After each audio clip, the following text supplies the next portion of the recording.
Maimunah ini pamer di sosmed kalau dia baru aja beli iPhone baru. Gak usah ikut campur deh. Lo tuh gak ngerti apa-apa. Terserah saya untuk mempublikasikan apapun dan dimanapun yang saya mau. Malu noh sama Mail udah jualan, buset dah. Gue punya cerita. Peringatan, animasi ini dibuat dengan tujuan sharing pengalaman pribadi sang pengirim cerita. Dimohon untuk menghargai cerita tanpa menyudutkan beberapa pihak. Selamat menonton. Gimana kalau seandainya orang tua kita yang selama ini selalu ada, akhirnya mutusin buat berhenti bantu anaknya sendiri? Bakal disebut kejam atau malah sebaliknya ya? Hai ya Sobat GPC, kenalin, gue Nanda. Kali ini, gue mau ceritain tentang konflik yang masih terus menghantui dalam hidup gue. Bukan soal pertemanan, apalagi soal cinta-cintaan. Tapi, kali ini tentang keluarga. Di balik senyuman di setiap acara keluarga dan makan bareng yang damai, ternyata diam-diam ada luka dan rasa lelah yang dipendam. Semua ini berawal dari keputusan ayah gue buat nikahin abang gue yang udah bangkotan itu buat nikah. Kita sebut aja namanya Pak Ijo. Ayah nikahin Pak Ijo ini katanya sih biar dia bisa lebih bertanggung jawab. Apalagi sebenarnya Pak Ijo dan pacarnya ini, Maimunah, kita tahu sama-sama udah pernah punya pengalaman nikah sebelumnya. Tapi emang sama-sama nggak lama. Pak Ijo juga lumayan sering ngenalin pacarnya ini ke rumah. Dan bikin ayah jadi takut akan terjadi hal-hal yang nggak diinginkan. Lagi juga umur mereka tuh udah sama-sama matang buat nikah. Akhirnya ayah gue mutusin buat nikahin mereka berdua di KUA aja. Tanpa pesta besar-besaran. Cuma dengan syukuran ngundang orang-orang terdekat aja. Setelah nikah, mobil, rumah, sembako, sampai ke modal usaha, semuanya di-provide sama ayah gue sebagai hadiah pernikahan. Pekerjaan, ayah juga udah usaha buat nanya-nanyain ke kenalannya. Biar bisa masukin abang gue ini ke tempat mereka buat kerja. Dan supaya berkembang juga nih jadi pribadi yang lebih baik. Tapi semua usaha ayah seolah jadi sia-sia. Karena Pak Ijo ini emang gak kelihatan passionate sama kerjaannya. Awal-awal nikah sih semua hubungan berjalan lancar. Maimunah juga kelihatannya bisa nih adaptasi sama keluarga kita. Ibu aja sampai udah nganggep dia kayak anak sendiri. Singkat cerita, mereka mulai tuh ngerintis usaha mereka. Ayah ibu tuh peduli banget sama mereka. Buktinya sampai setiap minggu kita sekeluarga jenguk keadaan mereka. Pokoknya semua yang dibutuhin sama mereka, ayah selalu provide. Dengan keadaan bisnis mereka yang masih berkembang, Maimunah ini minta tolong juga sama ayah buat ngasih modal bisnis frozen food di rumah. Sampai suatu hari, Pak Ijo ini coba buat yakinin ayah, biar ayah beli mobil bekas yang ada di bengkelnya. Ayah dengan entengnya setuju-setuju aja tuh, dan percaya sama abang gue ini. Tapi dengan perjanjian modal buat beli mobil itu nantinya bakal balik lagi ke ayah. Sementara keuntungannya full buat kebutuhan mereka. Tapi ternyata mobil yang udah dibeli sama ayah gue dan dikasih ke mereka malah dijual lagi dong. Si koplak emang abang gue satu ini. Bahkan hasil dari penjualannya itu gak diterima sama ayah sama sekali. Walaupun sebenarnya yang ayah gue permasalahin sih bukan uangnya ya. Tapi kenapa nggak diobrolin gitu loh? Padahal kan udah ada perjanjian di awal. Ayah juga bukan orang kaya yang bersin dikit keluar duit coy. Dia juga butuh uang itu buat ngehidupin kita di rumah. Nah, yang bikin kita sekeluarga terheran-heran tuh, Maimunah ini pamer di sosmed kalau dia baru aja beli iPhone baru. Yang kalau saat itu mungkin harganya lebih dari 10 jutaan.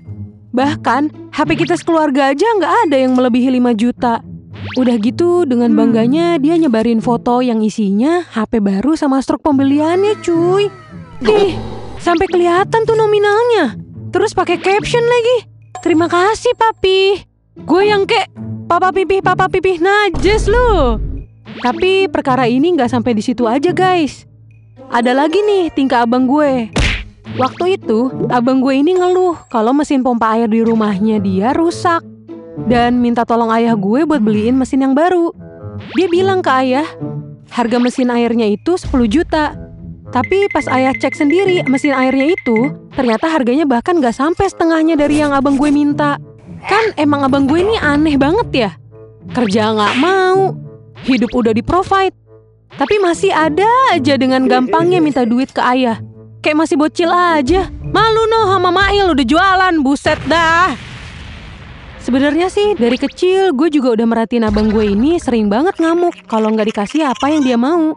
Kadang juga dia sampai rela-relain bohong biar dia dapet apa yang dia mau. Karena gue udah capek dengan perdebatan ini, akhirnya gue coba buat nengahin konflik antara abang gue dan ayah gitu kan. Tapi abang gue malah kesel. Katanya, urus aja tuh urusan lu sendiri. Lu masih kecil, gak usah ikut campur deh. Lu tuh gak ngerti apa-apa. Singkat cerita, akhirnya ayah milih buat udahin nge-provide abang gue. Kita serumah juga ngerasain kalau si Paijo ini cuman manfaatin perhatian ayah doang. Udah gitu, ayah kan juga udah pensiun ya. Siapa juga yang tegang ngeliat ayah yang udah lumayan berumur gitu masih harus nge-provide anaknya kan? Apalagi anaknya itu anak laki loh. Udah dewasa dan harusnya dia nyari duit sendiri. Nah, karena hal ini, Maimunah ternyata nggak terima. Terus dia mulai bikin status-status nyindir gitu di WhatsApp. Gue yang nggak terima orang tua gue digituin. Gue coba approach lah dia di personal chat WhatsApp-nya. Awalnya sih, dia coba kelihatan baik gitu. Karena udah respon approach gue dan dia ngerasa semua statusnya tuh bukan sepenuhnya buat keadaan dia yang sekarang, tapi buat masa lalunya gitu. Sampai akhirnya gue berhasil bikin dia ngaku tujuan dia bikin status itu emang buat mertua yang sekarang, alias orang tua gue. Awalnya sih dia minta maaf dan bilang katanya akan tanggung jawab atas perilakunya itu. Tapi besokannya malah dia bikin status yang lebih brutal. Bunyinya kira-kira kayak gini. Terserah saya untuk mempublikasikan apapun dan dimanapun yang saya mau. Terus kalian juga tuh disusul sama postingan quotes-quotes lainnya. Akhirnya karena ngelihat perkara ini malah makin runyem, gue sama ibu coba buat nyamperin aja ke rumah ayah yang lama. Dan pada saat itu masih ditinggalin sama mereka. Pas kita datang, si Paijo ini ternyata lagi ada tamu dan kelihatannya lagi ngobrol gitu. Sementara Maimunah lagi asik di dalam kamar dengan fasilitas AC yang difasilitasin sama ayah gue itu. Awalnya sih gue masuk ke kamar dia emang sekalian pengen numpang ke toilet dulu. Gue buka pintu kamarnya sembari Assalamualaikum. Abis itu izin numpang ke toilet karena toilet ruang tengahnya waktu itu lagi gak bisa dipakai. Pas gue keluar toilet, si Maimunah malah keluar dari kamar dan ngelewatin ibu gue tanpa ngomong apa-apa. Terus nyamperin lakinya di depan. Maksud gue, salim kek, tawarin minum kek, nanya kabar kek, sehat apa enggak nih emak gue, ajak main catur kek. Ini mah kagak ada sama sekali anjay. Yang kelihatan malah justru beliau ini kelihatan kurang nyaman. Kayak lagi minta tolong sama lakinya gitu. Padahal kita belum ngapa-ngapain cuy. Sampai akhirnya Paijo ini nanya ke gue yang lagi tolak pinggang kayak udah siap gelut. Kenapa dek? Gue jawab aja. Ini si Maimunah gak mau salim dulu ke ibu. Baru deh tuh, abis gue ngomong gitu dia nyamperin ibu gue dan langsung salim. Singkat cerita, akhirnya kita mulai buka obrolan lagi deh tuh soal status-status dia tempo hari. Ibu nanya, Maimunah ini sebenarnya sadar apa enggak sih pas bikin status itu? Karena ibu udah gak kuat nahan sakit hatinya. Dan kelihatan sedih banget. Gue lah yang debat di situ sama si Maimunah ini. Pokoknya dia ngeluarin jawaban-jawaban yang gak masuk akal deh selama perdebatan itu. Tapi yang paling najis tuh kalimat dia bilang, enggak, bukan Maimunah kok bu, itu disuruh sama Paijo. Dia ngulang kalimat itu terus. Sisanya cuma bisa diem sambil nunduk aja. Karena ibu udah capek, akhirnya gue sama ibu mutusin buat pulang. Singkat cerita nih, sampai pada insiden lain lagi nih guys. Selang beberapa hari setelah itu, tiba-tiba Paijo sama si Maimunah ini datang ke rumah sekitar jam 10 malam dan gedor-gedor pintu. Ternyata mereka gak terima kalau ayah berhenti nge-provide buat mereka. Jih, udah gila kali ini kadal buntung. Lu kan udah bangkotan gila. Cari duit sendirilah buat nafkain bini lu anjir. Terus katanya mereka juga nyalahin gue sama ibu karena udah nyamperin Maimunah kayak kemarin ke rumah. Karena bikin stres Maimunah yang katanya lagi hamil. Semalaman itu kita harus nimpalin ketantruman bayi gede kayak gak dikasih uang jajan.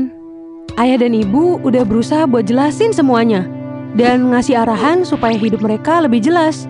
Tapi mereka malah nyalahin ayah gue. yang katanya jahat, udah gak mau bantu anaknya. Ih, kesel banget gue dengernya. Pengen gue sumpel pakai kancut Firaun tuh mulut. Capek banget. Pokoknya setelah perdebatan panjang itu, ayah tetap kekeh gak mau provide abang gue lagi.